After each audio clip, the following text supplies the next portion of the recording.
welcome back to the ABCs of ERP and Beyond. And I would say another episode of the ABCs of ERP and Beyond, but this one is a little bit more special, as you can probably see. We're not split screen that you're used to here. We are actually face to face in downtown Chicago, situated in Millennium Park right now. Yeah. So it's a special episode because it's the first face-to-face one that we've done. And I don't have to do a normal introduction that we do and then say, and here's Nirav Shah. Yeah. We're both here already. We both are here in the Windy City, as they say, Peter. I know how much this podcast means to you, and you traveled 4,000 miles. Just for this. From the amazing country of Great Britain to make this episode. Really appreciate it. And this is great to do one here, an amazing backdrop, downtown Chicago. Yeah, it does genuinely on camera, it looks like a green screen. Yeah. Hopefully by the sound of the sirens and honking and the normal kind of traffic sounds, you'll realize that it's not a green screen. Exactly. Millennium Park is amazing. A lot of great areas there. So Peter, I got to ask you, you're in Chicago. Yep. You probably spent about what? You're here like in April. And you spent about a week. Yep. Now you're back, and so far you've been here for what, 4 days so far? Yeah. So what's the thing you've enjoyed the most of Chicago so far? There's a lot, because I'm an outsider, so there's nothing I'm taking for granted. But I'd have to say, of all the things, it's probably the food. The food, Yeah, it has to be the food. I gotta agree with you there. I I had my first deep dish pizza of the trip yesterday. Yeah? Still recovering from it. The heart is still recovering. Yeah. No, it's good. There was a few things I left on my way back to the UK in April. Yeah. I was sitting on the plane listing the things I hadn't done. Okay. And the first one there was eat deep dish pizza.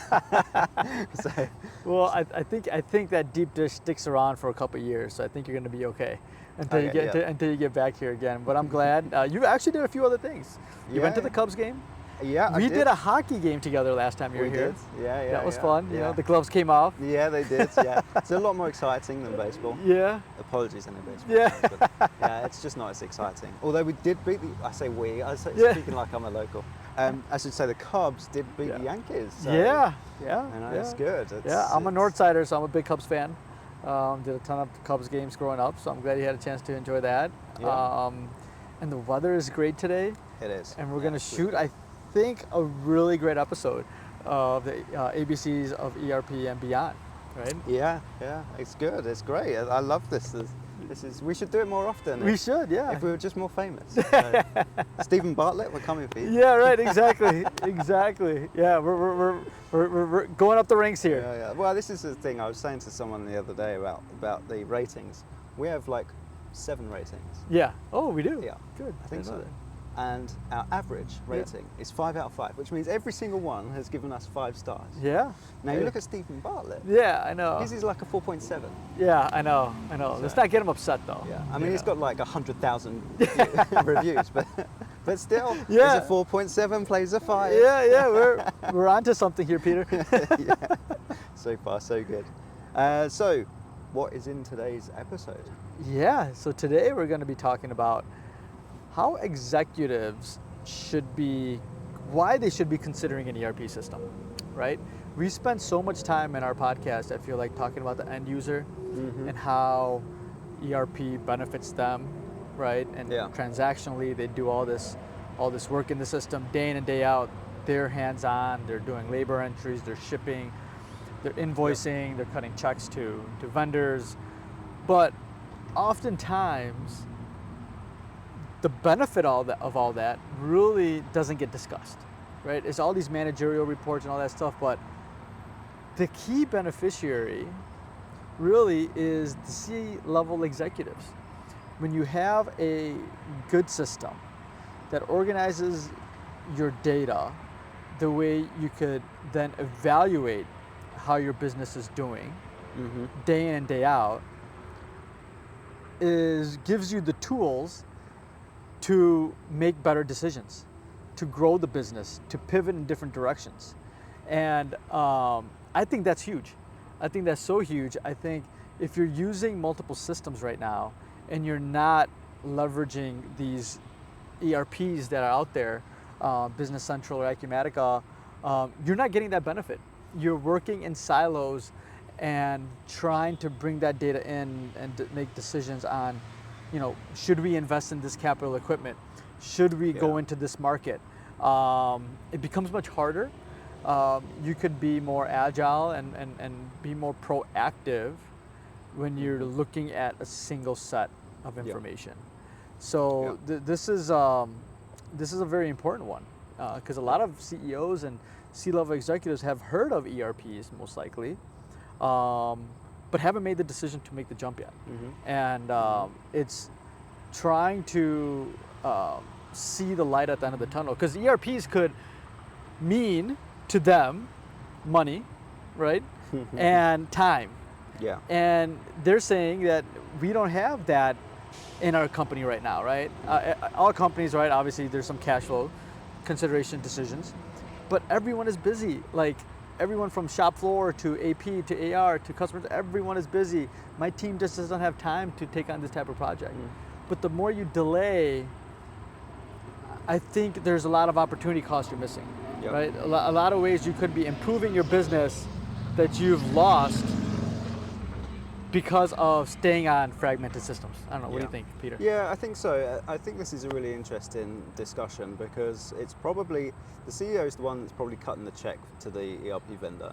They're seeing one of, if not the biggest investment as a cost to the business, but they're probably the one that's least likely to use the ERP on a day-to-day basis. Right, exactly. They're the most distance to the thing they're spending the most amount on in maybe the history of the company. Of course. So it's really interesting to say, well, what's in it for them? Because when we talk about ERP, we've talked about the different roles and different end users. They're people, they're boots on the ground, they're doing the high transactions, whether you're in ops or whether you're in AP or AR or sales, wherever you happen to be. You're doing it day to day. So you're doing all the small transactions. At some point it adds up. We talk about, well, it's a unified system and you can see it, a broader level, but what does that actually mean for the C-level? They maybe a year ago they signed off on an ERP investment, and now they're like, well, where is my ROI?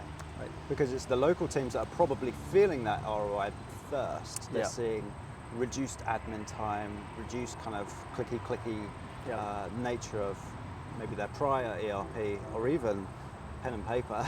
True. If they didn't have an ERP in the first place. So they get really the immediate ROI on just how much of my day is spent doing the admin stuff, and now they've got an ERP and certain parts are automated. At what point does the C-level go, now I can see the benefit of that check I wrote a few months ago for $500,000 or whatever. Right. Let's start with breaking this down then. I know we've got a few points to discuss here. So let's talk about, I guess, the first one that kind of jumps to me would be, I guess this is, all teams can do this, but maybe for a C-level, the real top decision makers. So an ERP, we've just invested, I'm sitting there, maybe I'm the CEO. How does an ERP impact how we can kind of decide on the future of the company or the route that we're taking? Yeah, I mean, you got to do a lot of measurements, and you have to think about, well, where are my blind spots of my business, right? And if you look around and just do an analysis of your business, what information would you like to know that you don't have access to, right? That, I think, is a low-hanging fruit right there. There's a ton of probably blind spots that would just be way too difficult for executives or even departmental heads to put that information together, because that data is just not captured. Right. And when you get into an ERP system and then you start tracking that data, right? Now that opens up this whole opportunity of taking that data and feeding it into dashboards and other ways to review the data, slice and dice that data to try to minimize any risks in the business, right? Identify where there's revenue leak that's going on in the business. Identify where there's underutilization of employee resources in the business, right? And it's that type of stuff is very difficult to do with multiple systems. Yeah. And when you have that in place. So, it's the ability to see that data anywhere, anytime.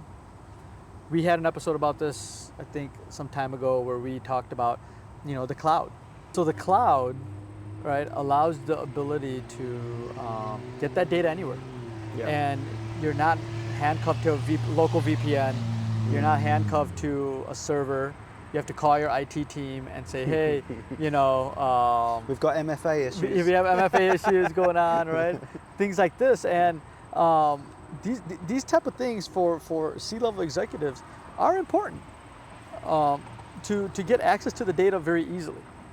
Yeah, and I think this is the thing, especially when talking about access of data. There's a different level of data as well. When you're at C-level, you're not caring about this particular customer that hasn't bought this thing or whatever. You want the real high-level stats in terms of customer retention or the turnover of customers. Or as you said, any kind of revenue gaps. Is there a particular line that's down? Have we got a particular product line that might be off versus planned or off versus last year? It's not the granular detail of, has this customer paid their bill? It's a different level. And as you just said about dashboards, that's really where dashboards come in. Whether that's a modern ERP has inbuilt dashboards, so and a role-based as well. So you could have a CEO and have the core KPIs that are going to be much higher than the kind of boots on the ground detail that maybe someone in sales would want.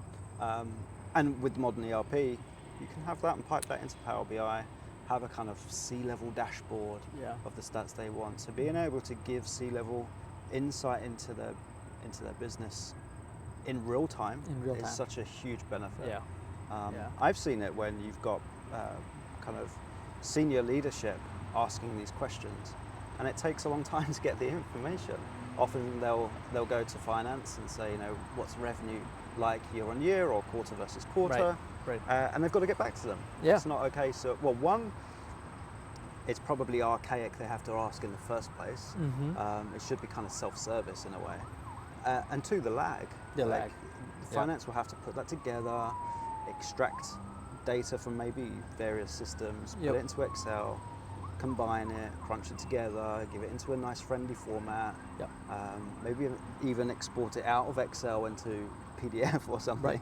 So there's a lot of kind of hoops to get through. Well, I mean, along the same lines, you think about how many meetings that an ERP could save, right? If you could just run your own report with all the data that you need to look for and make a decision versus you not having access to a specific piece of software, so you need to call a meeting to see the data, and then you talk through the analysis of the data, and then decide what to do. Right? I mean, which is it could be a matter of days. It could be a matter of days, exactly. Right? And we said this once before. 80% of Excel spreadsheets have an error in them. Right? So it's how you could take away unnecessary work and let the power of technology kind of do a lot of this for you, right? And I think executives are seeing this. They're seeing that other side of the coin now. Before it was just more, no, we don't want to invest in it because we have a system and it's not broken. But that system is limiting from the standpoint that it presents a lot of security risk. You can't take the data out easily, right? And you haven't been able to make good business decisions with your data because the data is maybe unusable. In many decisions. It's okay. They're staying on it because transactionally everyone knows what to do. But is that the right reason? Right. And I think that's important, especially at C-level, because the question they're trying to ask is, what are we doing today, day to day? Is that in alignment with our business strategy? And that's quite a difficult question to answer for people that are boots on the ground, because they kind of got their head in the sand, they're in the weeds, and they're not seeing the grander vision. Maybe they're not even privy to the grander vision. So it's not always a way of being able to measure the business by going to the people in their own kind of fields, because you might not have that ability to see the data at that kind of level. So being able to immediately kind of answer, is what we're doing in alignment with the strategy of our business, whether that be a 3 to 5 year plan? Are we on or are we off? Right. That's really kind of the power of having an ERP that can support those different levels of insight into the business. Yeah. So for me, that's if you can get that into the hands of the CEO on demand, Yeah. that's where it's really powerful. Very, very powerful. You know, kind of continuing on with some of the points that we have jotted down here, just the ability to automate a bunch of day-to-day tasks that the CEOs and C-level executives, you know, do on a day-to-day basis, but why think about it and have the system just automate those for you? Yeah. Right? Like a common one is automating financial reports. Right? You're always trying to get in your mailbox, say, send me my AR report every morning, right? Send me my P&L every morning. Send me my cash flow statement every morning, right? Well, you can automate these things. You don't have to log into a system. You don't have to run it. You don't have to tell 2 or 3 other departments to put together a report for you and you get a report on your desk. Well, automate it. Like these systems are designed to do that. Yeah. The functionality is there, right?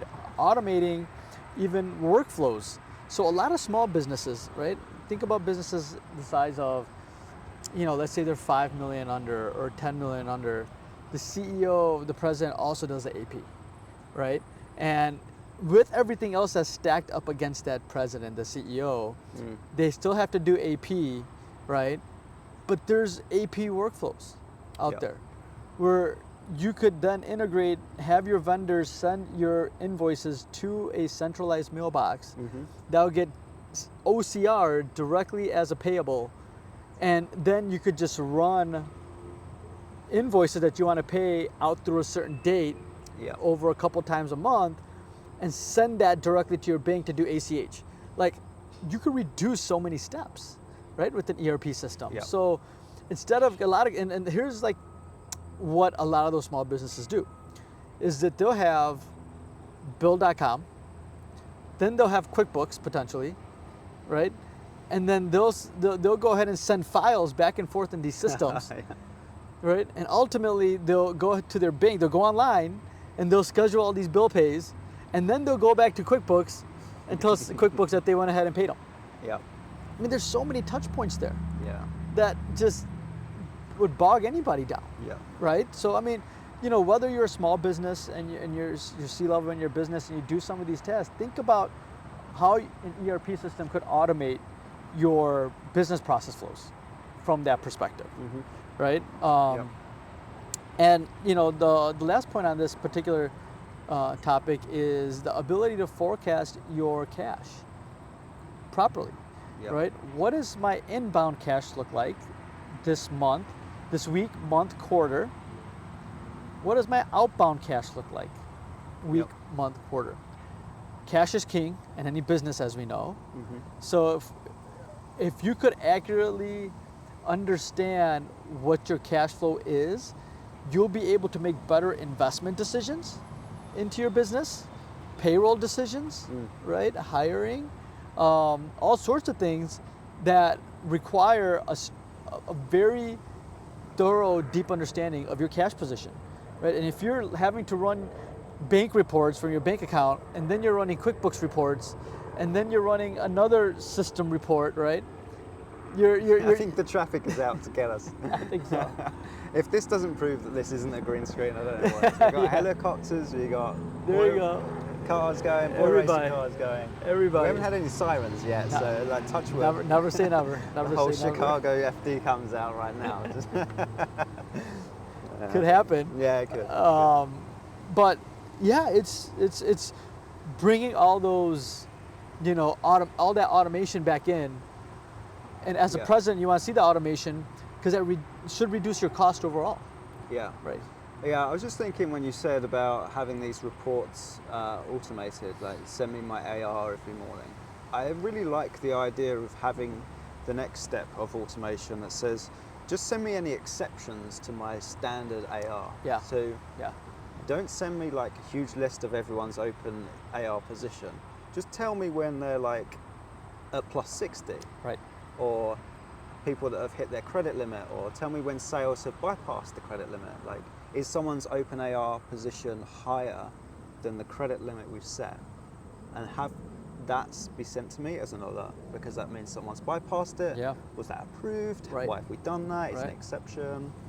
So I really like taking this one step further because for me it's the handling of exceptions that really frees you up from the admin heavy day-to-day that you're probably used to. Yeah. And it's one of those things I've been thinking about because we're going through an ERP re-implementation where we are, and speaking to, like, you know, we've got to get everyone engaged and to get every single person feel like they're part of the team through this. So we've been conducting some like simplification processes, and part of that is processing what we're doing today, like do a process map. And that in itself is a huge learning exercise. Yeah. It's amazing how much you take for granted. Yeah. But then part of it is idea generation, and say, okay, so if we had a new system, what would that look like, and what would you like it to do? And it's interesting how many people just only get fixated on what they know. Yeah. And they always go, oh, it would be really cool if we automatically emailed sales to let them know that this has been booked in from the warehouse, or it'd be really cool if we automatically sent this email like internally. Like, Yeah. why does it have to exist in the first place? Right. You're only doing that because the system today is not supporting it. Right. So it's really interesting when we talk about this stuff, and people are like, oh yeah, I would love to be emailed every hour on this particular thing, just in case something's fallen over. Right. Like, Right. no, why can't we just It's a have an security alert? blanket. Yeah, it is. It's just yeah. a security blanket, right? They're Yeah. like, I'm so used to it Yeah. that it'd be nice for me to keep having that. But, you know, over time, right, you would hope that it's an unnecessary step and you just get alerted to exceptions. And that's a great point, actually, because getting notified and handling just only of the exceptions will make you way more productive and be able to get to the root cause of that issue sooner so it doesn't become an issue again. Yep. Right? So, no, that's a brilliant point right there. I guess especially for C-level, they don't want to know the ins and outs of every No. customer. No. They just want to know if there's any risk. Yeah. Is there any risk to the operation of my business? And Yeah. what is that? All right, so point number 3 here that we got written down, it kind of follows on nicely from what we just said. So if we think about what we've just been through, we are now on a new ERP, we've simplified the business, we've had a look, and maybe even removed some of the steps rather than just automate everything. Remove some of the redundancies that we used to have because we didn't have an ERP maybe that supported today's business. And now we're talking about the growth and the scalability for growth. So if we think about C-level with mind of the C-level here, how does being on an ERP benefit C-level in terms of growth scalability, would you say? Yeah, I think think of a house, right? A house usually has a number of windows. An ERP has a number of windows, so you could see outside what's happening, right? You can see inside what's happening, versus like not having an ERP. Yeah, I like where you're going here. This is an interesting analogy. There's not a lot of windows. You can't see outside what's happening, and it's hard to make decisions for growth, right? And I think a lot of companies get trapped in that, you know, with having multiple systems, is that they could go into different rooms, but there's no windows. Okay, yeah. In those rooms, right? So they can't look out to say, okay, well, here's what I have. Now I could go and, you know, see what's out there and see, is the sun up? Is the sun down, right? Or is it raining today? Or, you know, it's a heat wave, right? They can't see those trends. They can't see that analysis. And I think, you know, an ERP kind of helps guide you to start focusing more on your business growth instead of day-to-day management, right, of the data. Yep. And it's a scary proposition for C-level to be in when they don't have that visibility day in and day out. Yep. So ERPs prepare you for growth, starts telling you where to invest in the business, helps you understand what your capital looks like, your cash inflows, cash outflows, like I said. You know, if implemented correctly, and I think that's one of the main phases for... I didn't think about this when I had to stop that. run away. It was almost... Is it still there? No, that's just a bee. That's okay then. No, that's Fine. just a fly. It's just a fly. Yeah, because I have a bee allergy. Oh dear. Okay. That thing stings me. I'm going to the hospital. We should go back to virtual. This is not working out. I'm going home. I'm going to the Yeah, UK. you're going to the UK. All right, later, Peter. Okay. Damn, that bee kind of Come on. scared me. Look, if you blow up like a balloon, I can edit it out. It's fine. Yeah, well, I might not make it. All right, are we good? Yeah, we're good. Okay, so, when we talked earlier about ERPs and how, most executives are always concerned about the money and the time, right? And ERPs don't have to be very intrusive or invasive right out of the gate, right? Yeah. If you decide to get an ERP, the decision is that you're ready for growth and you see growth in the company somewhere, but you implement basic processes. Implement processes that will take you from fragmented data, different silos, into a single system, but keep your processes basic and simple, that you could complete them and still service your customers, service your vendors, receive inventory, right? Do all the things that you need to do day to day for your business. Yeah. But now you have a starting point of seeing the overall picture. Yeah. Right? And then start looking at a phase 2. Okay, now we want to, do an e-commerce integration. Or now we need to hook up with the quality system, with aerospace, or whatever that looks like, right? Because now you have a platform where you could go out and get more business, and to support that business to expand on the technology that you have. Yeah. Yeah, that's an interesting point. You talk about the growth there. I've not really thought about that, but the ERP might show you areas of growth where you might have dismissed it last time because your teams were too bogged down on the admin heavy side. So like you mentioned there, e-commerce. E-commerce is one that has, like, pre-ERP, if you don't have an ERP, or at least you don't have an ERP that can automate the e-commerce side of things, that's a huge workload to ask of your team. Yeah. And it'll probably be something that you would have never considered. Like, there's no way that we can expand into e-commerce because our teams will be flooded with work. Yeah. Well, but now maybe that's back on the table. Yeah, well, they would, right? They would go into e-commerce, but they'll keep it separate. So they do e-commerce, and then they'll take these orders, and then they'll manually put them into, right, their QuickBooks system or whatever order entry system that they're using, right? Then they'll manually just generate an invoice out of that, right? Yeah. And manage inventory manually as well. Yeah. Like, it just becomes so disjointed. I really like that idea because you might find that the benefits of moving onto an ERP will then make other KPIs the reason why you can now go onto e-commerce. It's a different field. We know this when we talked about e-commerce before, especially with Chris Harrington here, that the expectations from the end customer is so much more. Yeah. They expect quicker delivery. Yeah. They expect a more seamless journey through the seamless customer journey from visiting your site to placing an order. Yeah. That's almost impossible to do if you're not already a super kind of lean, ready to react, agile team anyway. And maybe the benefits elsewhere, maybe in operations. Right. Maybe your COO now has the visibility into how can we run this plant better. Do we have capacity issues that we haven't been able to see before? Right. Now we're getting that kind of data from the ERP. Right. That now says, yes, we actually have more capacity than we thought, or we could be more reactive than we first of all thought. Right. Yes, now e-commerce is actually a viable platform. Exactly right. And that's the decision kind of making process you're going through when you're deciding to invest in an ERP, that we want to grow and we're ready to grow, right? And when you have that kind of as the goal in the forefront, it's making the investment back into the business. Because as you grow, it doesn't become sustainable to manage the business the way it's been managed. Yep. And you may bring on, if you're like you're a sole proprietor and you do everything, right? Well, you want to bring on a COO, you want to bring on a CFO, right? A CIO, right? And you want to have a technology in place where you're all looking at the same set of data. Yep. And especially with it being now a single source of truth. Maybe you've come from multiple different platforms. Can you really trust it? Is the data aligned? Who's put the data together?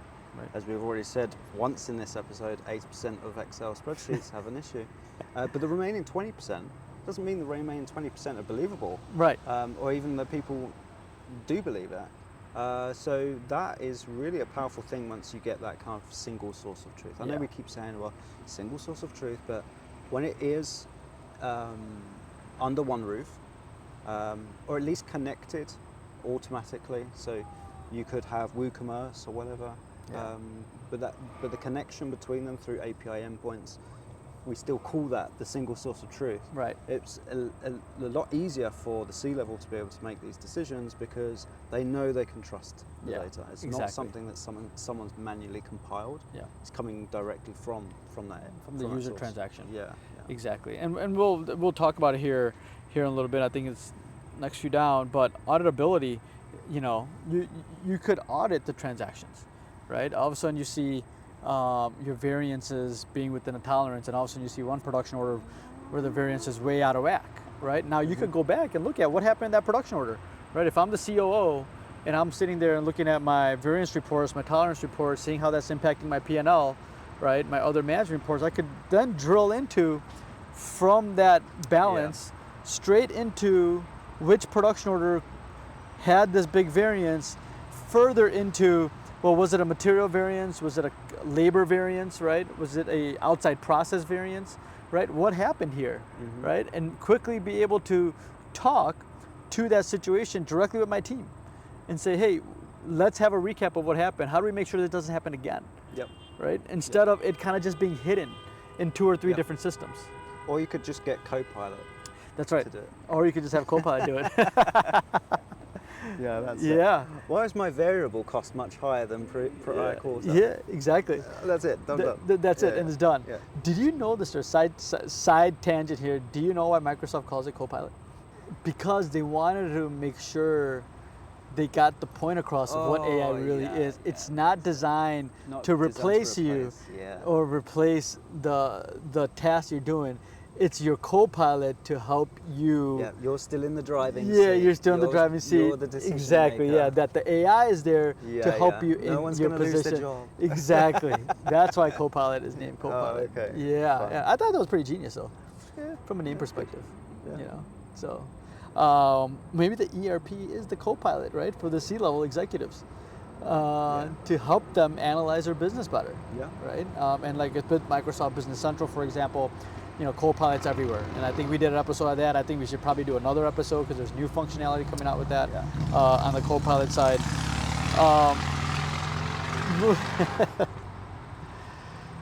Moving on here, I think the last point that I have here is really the competitive edge. Yep. C-level executives having that competitive edge from their competition when they implement an ERP. Right? I think this kind of sums up everything that we're talking about today. Is it sets you up for growth, right?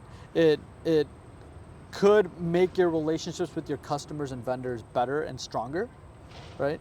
You could find more revenue in the business, right? Eliminate waste. Yep. Right? These are all competitive advantages that you want to have against your competition. Yep. Right? Yeah, I agree, and I think you're almost getting to the point where it doesn't really matter which ERP you move on to. Granted, it's got to be the right one for your business and support that particular industry you're in. But I think generally going through an ERP implementation anyway will start to pull out things that you take for granted or that your teams do because that's the way it's always been done.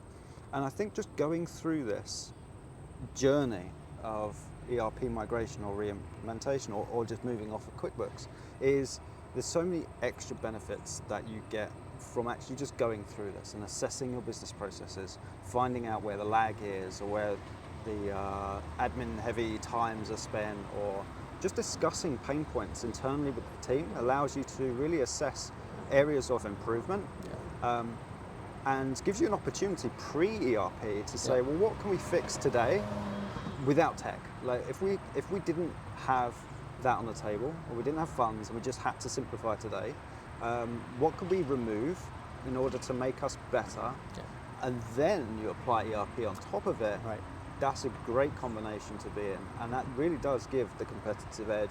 It gives you that ability to grow faster than the competition. That's really what you want to do. You want to just outpace your competition. Yeah, right, right. Everyone can grow a business. You Right. just reduce your sales price. That's right. Really, but sometimes it's all about price. Yeah, yeah, right. But you can True. grow, but True. you grow like that, and your bottom line just tanks. Yeah, right, Like, right. Exactly. You But know, anyone can grow, but to be able to grow profit and really be more profitable, Right. is really what we're talking about here. yeah, and eliminating blind spots, being more confident in your business, being more confident in your users, knowing that if you had to step away from the business, that it could continue to operate, continue to run, and you could always review the data to make sure that it's meeting expectations, right? And having an ERP system where it's hard for anybody to hide, right? Yep. So the data's in there, and it'll help you kind of day to day manage a business, but also build a business, right? Yep. For C-level. So Yep, and it might be building a business that means that you have to reevaluate your 3 to 5 year plan. Like we said earlier, maybe e-commerce was off the table, but it's really attractive, and maybe you're in a position where you're kind of a little bit envious of the competition. You feel that the competition is in front of you in that space, and it's easy to say, well, there's only so many times you can slice the pie, and I wish I'd taken a slice back when I jumped on e-commerce 10 years ago. Right. Jump on e-commerce like tomorrow if you're ready to, because it's a big space, and I think if you're not in there, you're going to be missing out more and more, Right. Especially post-COVID, if that's forced more and more people online to do online transactions, and especially with people like Amazon, the big players, we've said it before, they always put the customer first, and unfortunately that then trickles down to everyone. They kind of set the market expectations. If I can get free next day delivery, and you can't offer that, then you're going to lose out 9 times out of 10. But there's no reason why you can't. It might sound impossible today. Like we can never do that. We're going to lose so much on freight if we do free next day delivery. But look at your cost savings in other areas, and you go, actually, the cost of giving free next day delivery is tiny. Of course. Yeah, exactly. And you look at Amazon. In terms of Amazon.com, the retail side of things, if it wasn't profitable to give next day delivery free, they wouldn't be doing it either. Exactly. That's right. Exactly. Yeah, and part of that, right, is having a good system and saying, okay, if we were to pay the freight, can we land the cost back as our unit cost, and then sell it with our unit cost with the freight associated? Now we know what our price is. Right? That's right. Don't disconnect that. That has to kind of be connected to do the 2-day shipping at the end of the day. And we talked about this, an example of a customer that had 400 customers, and when they realized that the 80-20 rule, that 80% of their business was maybe just 100 customers. Now you're talking my language. It's just 100 customers, right? And you just focus on those 100 customers, that could become 80% of your profit at the end of the day, and probably more. You could double your profit, triple your profit at the end of the day. And also look at inside. Look at your overheads of supporting the other 300 customers that only generate 20% of your value. Right. If you've got teams and teams of customer service people just supporting 20% of the revenue, and that's 300 customers, it really starts to say, well, do we actually need that? Do you need that? Exactly. Right. So all these are great use cases, right? And if you're C-level, you're sitting there listening to the podcast, watching us right now, and I hope this sparks a conversation, kind of for you, for the C-level folks out there to say, well, is my business heading in the right direction from the technology and software that we have in place, right? What could your business be doing better, and setting yourself up for growth and success at the end of the day. Okay, good. Well, that's just another episode of the ABCs of ERP and Beyond, shot live in Millennium Park, downtown Chicago. We should definitely do this more often. We should. But we would need a lot of sponsorship and we need those lucrative sponsorship deals. That's right. Look, there's an Apple Mac here. Look, we've got a Surface Pro. So if you're working for Microsoft or Apple, then, look, reach out to us. Reach out to us. Make this happen more often. I've really enjoyed it. I've especially enjoyed the fact that we haven't had any sirens. Yeah, I know. Before we started, there was like everything going on. Everything was behind going us. on behind us. Yeah. A couple of helicopters. Yep. One bee. One B. Yeah, I think this has been a success. This has been fun. Good. You can find us on all podcast platforms, so whether that's on Spotify, Apple Podcasts, our soon-to-be sponsor, any other podcast platform will be on there. We also shoot this with video, believe it or not, if you haven't noticed. We put it onto YouTube and we post a new episode every 2 weeks.